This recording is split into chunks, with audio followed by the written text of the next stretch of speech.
Hi everyone, and welcome to the next story.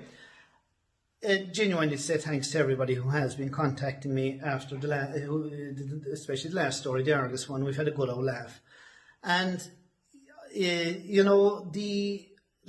the name of the game, and I was going back and forth thinking I was trying to make a few pound, and we did that as well in a serious way. But along the way, there was kind of so many funny things that happened, and they're the kind of things I suppose that I would focus in on now, because I go back even in my mind's eye and relive them, and they're coming into my mind now as fresh stories even to me, because it's been so long since I thought about them. But after coming back from the Argus trip that time, we went over and we had varying degrees of success with the auctions. The auctions were fine, but the problem was the stuff was very, very big. If you wanted to make money, you had to buy the big stuff, and like I had the balls, but I didn't have the money, which is to sum it up. And we were trying to, pick around the edges and with the small stuff. And the small stuff was making big money in the beginning when we went over in the auctions. Later on it didn't, but in the beginning it did. And so we had to think of a new plan. And I was reading in one of the magazines about this place above in Flint in North Wales. And they had, again, there was no internet at the time. So what they were doing is they were buying all the end of line stock from the catalogue shops, from Oxendales and Family Album and all these other catalogues. And they were putting the stuff into pallets, and they were selling the pallets on. You to buy the pallet as a job lot. So off out into the van and up to North Wales we went. And I remember, I'll never forget going into this big warehouse, and there was pallets everywhere, and you could go around and you could look at the pallet, and some of the pallets would say shoes, runners or whatever, and it would, you couldn't see what was in the pallet, but it would tell you that there was 200 pairs of shoes there, and the retail value was £4,000, and the price today was £800 or something like that. So I mean, it was a no-brainer in the sense that even if you sold at half the retail price, you get 2,000 back for an 800 investment, or whatever the case may be. So we weren't interested in the clothes or the shoes, but there was a couple of pallets, and it said household and DIY, kind of an electrical. So Christ, I said to myself, that could be the one of them. We could sell that kind of stuff, no bother. So we bought a pallet anyway, again somewhere along the lines of I maybe gave some £700 or £800, and there was supposed to be 4,000 retail and so on. And you couldn't see into it, like, so sure, we were there in for a penny, in for a pound to gamble anyway. So into the back of the van and away with the pallet, delighted with ourselves. And of course, coming down the road, I was counting my chickens before they hatched, how much money I was going to make now, and what the potential, what could be inside the pallet. Like, I thought there could be the best of everything in there. So we used to come down to a market in Splot in Cardiff as well, this huge market, kind of a car boot sale market. And we had a lot of contacts made there earlier on. And we used to buy things called engineering, kind of small engineering equipment off a man called Dennis Souch. And he used to sell these things called Morse taper bits and lathe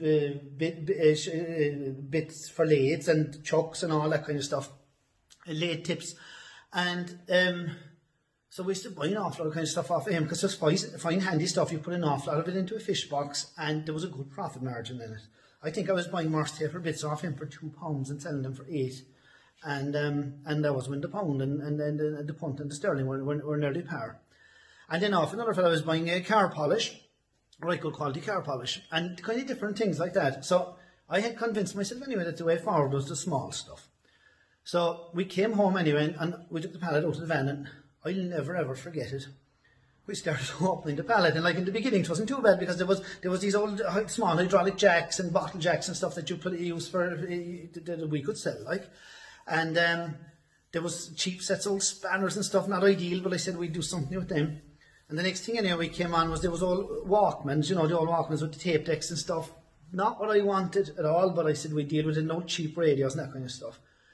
And the next thing as we got down through the pallet, wasn't there blocks and knives, like kitchen knives. And I said, Christ, but fair enough, we'll take them on. And then when we got down to the bottom of the pallet, well, I'll never forget it, there was about 24 boxes, right, of women, or makeup, I can't say women's, but well, it was to me anyway, women's makeup, like. And there was, right fancy boxes now, full up of every kind of potion and lotion. There was pom-poms and powder and lipstick and eyeliner and the whole thing. And right, And there was about 24 of them there. And I never forget it, we were standing there, I was saying, oh my, what am I going to do with them? Like, there was no way, you know, we were speechless, the two of us, myself and Jerome, we were just standing looking at them. I could see them there, I'm going, oh, for feck's sake. Like, I wouldn't go back from selling anything, but this was just a step too far. What in the name of God? Because like the lads that were coming to me were coming looking for drill bits and engineering equipment and compressors and generators, and here I was with 24. These were big boxes now, and they were probably almost the bulk of the value that was in the pallet. They were very expensive things. So Christ, I decided there was nothing else to do. I'd have to try and find a market and go. We had to get rid of them because I had to get my money back. I mean, that was the plan. And we couldn't afford not to, you know. So then I heard about a car boat sale in the Eccles Hotel in Glengariff, and then I strike north one Sunday morning. And I'll never forget, I went north and set up, and the next thing there was only about 5 or 6 more stalls. And I was used to markets. Like I had this vision in my head, there's going to be this big, massive market. And the next thing, anyway, our lads started arriving, and they were coming up and they were buying the stuff off me.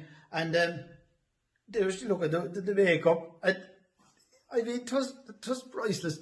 But the next thing, this woman come up to me around 11 o'clock. I had nothing sold in the line of the makeup, and this woman comes up to me around 11 o'clock, and she said to me, I started giving her the spiel on it, and she was a bit sour to begin with. And the next thing she said to me, right smart, she said, and tell me, she said, you seem to know a lot about it. Do you wear it yourself? And I said, so I do. I said, as a matter of fact, I'm wearing it now.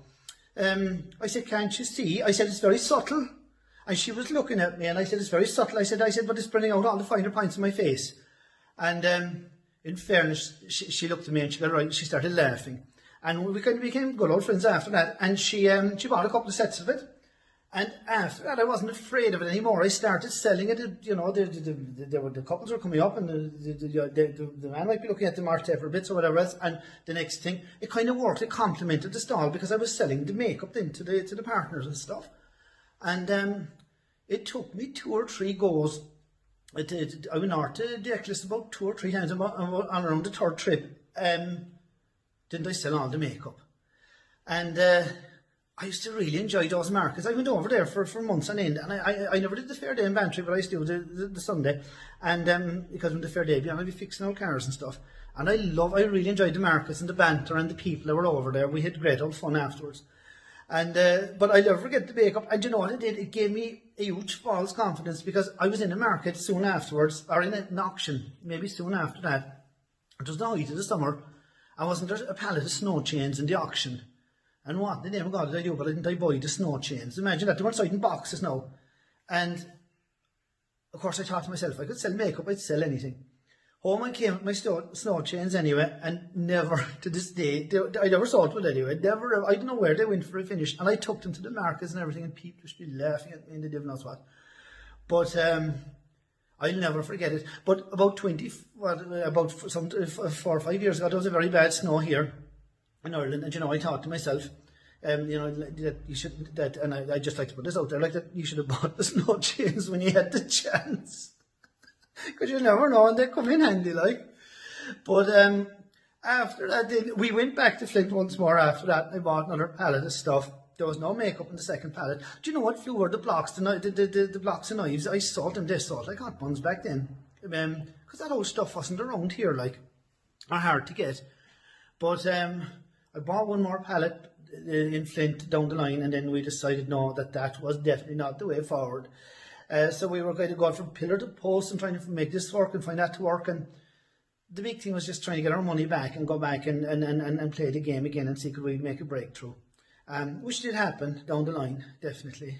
Somewhere around the 3rd or the 4th, a couple of more stories now, and I'll be starting to make money. I'll tell you about that as well.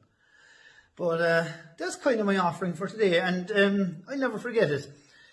My time as a makeup salesperson, and something that that I wouldn't fancy doing again. That's it, and we'll talk soon.